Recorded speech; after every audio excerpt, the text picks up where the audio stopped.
What's going on, everyone? Juicebags here, and welcome back to some Dungeon Defenders 2.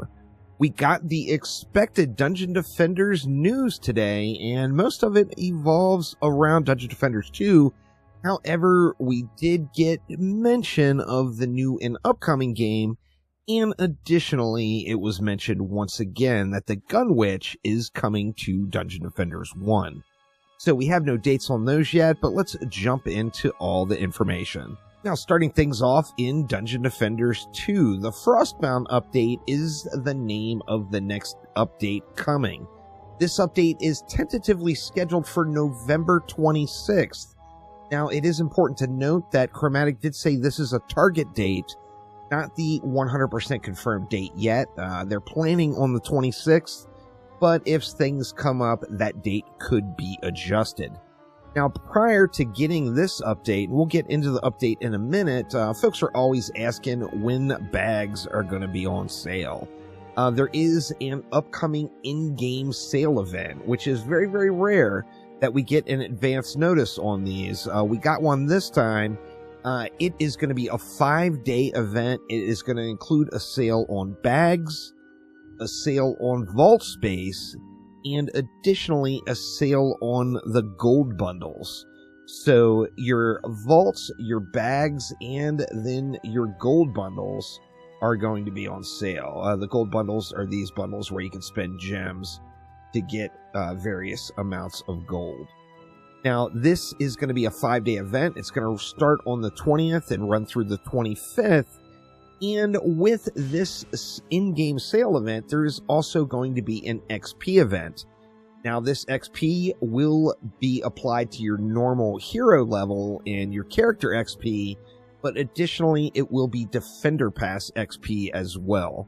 So starting on the 20th, running through the 25th, we've got an in-game sale on bags, vaults, and gold, and then an XP event to get your Defender Pass all finished out, if you have not. Now, the reason we're getting this double XP for folks to finish out their Defender Pass is, once again, the sale or the update is tentatively scheduled for the 26th. Now, with this update is going to include a new Defender Pass. So the Season 3 Defender Pass will be here with the Frostbound update when it arrives. Now, there were some teases in the game, or teases of what's to come. I'm assuming these are Defender Pass cosmetics. However, that was not confirmed or denied, so we don't know what it is. First off, we know the new hero, the Frostweaver, is coming. The Frostweaver is going to have this skin as one of the upcoming cosmetics. So this skin was teased, and we got a look at it. Now, in addition, we also got a look at a pet that's coming into the game. We don't know yet if this is going to be farmable, if it'll be a premium pet, or if it'll be a Defender Pass pet. However, we did get a look at this cool-looking owl pet, which will be arriving with the Frostbound update as well. Now, in addition to the pet, we also have a flare. It is an owl mask flare. The Court of Owls was mentioned in chat from old Spider Dan. And oh yeah, for you Batman enthusiasts, you're going to get that vibe right away. But we're going to get an owl mask as part of the cosmetic additions to the Frostbound update. Now remember, these are not all that is coming. This is just what was revealed to us today.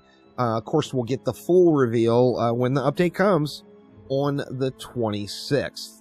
Now, of course, we get the new hero coming, the Frostweaver. This is a hero without defenses and will be a DPS hero only, similar in playstyle to like the Gun Witch or the Barbarian, where it is your go-to damage dealer and not a builder.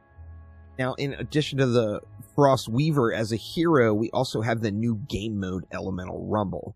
Now, Elemental Rumble is planned to be the new end game. It's going to have some farmable loot that's super, super rare, and that is going to be coming in the form of armor sets. Now, thank you all so much to Chromatic for giving me the opportunity to tease this a little bit, but we get a new game mode here, Elemental Rumble. This is on the testing server here, so it's not on my live account. I don't have access to it early, y'all. This is just a testing account. Now, Elemental Rumble is on a weekly rotation. It's going to be similar to Drakenfrost in that regard, where it's a different weekly rotation each week. Now, as we see, this week is Storm Week. The Elemental Rumble will start fresh. Every weekly reset, it's going to roll over when your weekly quest rolls over, I am guessing. This particular week is Storm Week, which means it's going to drop a Storm set of armor. Now, the armor sets are going to be the stuff.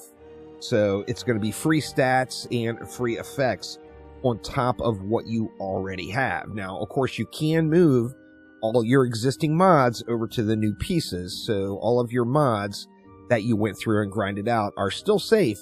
And then additionally, you can always use that Goblin item insurance to keep your old gear intact if you wanted to start fresh and get entirely new sets of gear. Now, with this in mind, these armor sets will be a farmable rotation. They also have a weekly set of goals. We're going to have gold, we're going to have some defender medals, some crafting materials, and then you see the end of the weekly goal is an armor set, or an armor piece. Now, you're going to also have big progress you're going to get progress for every one of the Elemental Rumble maps you play. Additionally, there's going to be a weekly that resets. This is similar to like your mastery counter where you're earning points to unlock it, along with its own weekly mission, completing them on easy, normal, or hard. Just for example, easy is right about at Chaos 7 difficulty. Normal is going to be a little bit more difficult than Chaos 10. And then hard is going to be the high-end difficulty that is similar to High Onslaught or High Survival, but they're gonna have the Elemental Rumble theme and the Elemental Rumble modifiers. So let's jump into a map and I'll show you exactly what we mean. Now, every week, the maps featured are going to be set maps. There's going to be specific maps in different zones, and they're also going to have set lane modifiers. So it's not going to be like Onslaught where you're re-rolling. It's going to be a different challenge every week. The challenge is set. You're not going to be able to complete all of these solo, and some of these maps will require a group if you're playing them hard difficulty. Now, taking a look at some of the examples. This week's Elemental Rumble is on Temple of the Necrotic. There are other maps, of course, but this is just the map I chose. And taking a look at the lane modifiers. So here, this is a water lane. They have water elites. 25% of enemies are elites, which have 50% more health, deal 25% more damage, and heal 5% of their max HP every second. In addition to that, enemies in the lane have the water elemental buff, which makes enemies immune to freeze. They take 200% damage from storm damage, only 50% from water, physical, and magic damage, and then only 25% damage from fire damage. So in many cases, you are going to want to take a look at the elements of the defenses you're using, and it adds a new layer of strategy to an already, to a new game mode into the game. Now, taking a look at some of the other lanes, we've got a fire lane here. Fire elites, 25% of the enemies are elites, which have 50% more health, deal 25% more damage, move 50% faster, and apply burn on hit. Enemies are immune to ignite.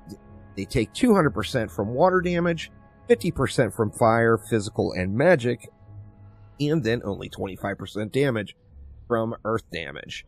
So you will want to look at the lanes you have in front of you and mix it up. There's a storm lane, 50% more health, 25% more damage, and emits an EMP that stuns towers.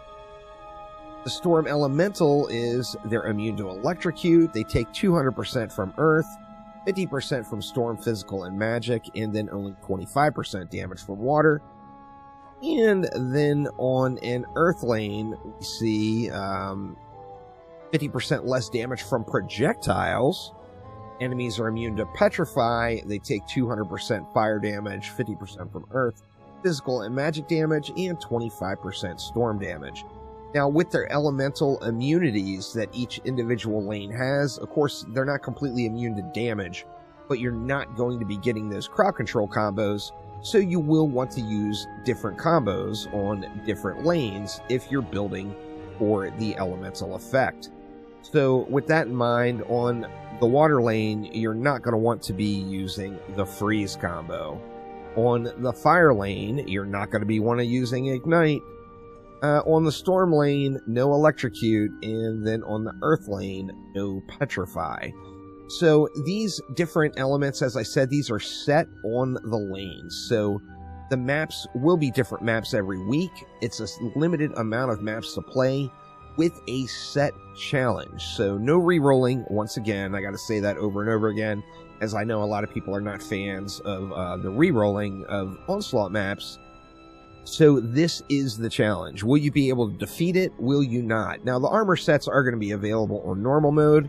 Remember, this is an end game thing.